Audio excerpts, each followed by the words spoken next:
The original 13 colonies were started by settlers from England. Now, these people came to the New World for many reasons. So we can basically classify their different reasons into three main categories. And so this first category is political ideology. Second category is economic prospects.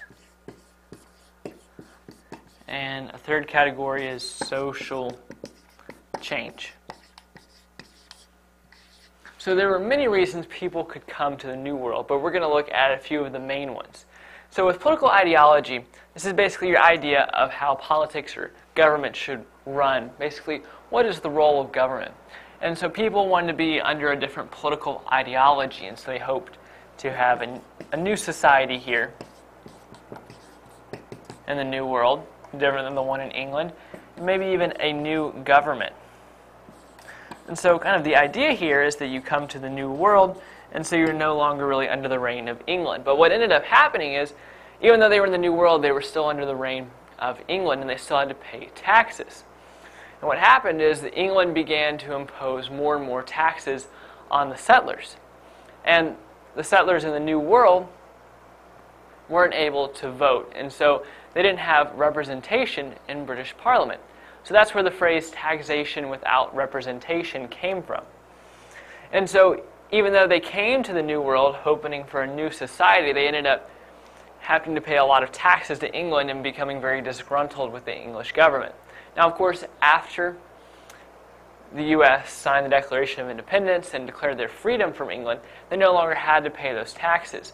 But I doubt that the people came here wanting a new society thought that a war was going to have to take place in order to form that new society. I'm sure they probably wanted it to come about in a more peaceable manner. A second category is economic prospects. And so companies wanted to own more land in order to increase profits. So there's a number of ways they can increase profits by having land in the New World. One thing you have to realize is that if you look at a world map, the New World was huge compared to England. Even the 13 colonies were a lot bigger than England. And so there was a lot of land to be had in the New World, and so companies wanted a stake of that. And then individuals as well saw profits in things like farming tobacco, because tobacco was something that you couldn't find in Europe, and so they thought maybe they could grow tobacco in the New World and export it to Europe. Then a third reason is social change. And the main reason for social change was a desire for religious freedom.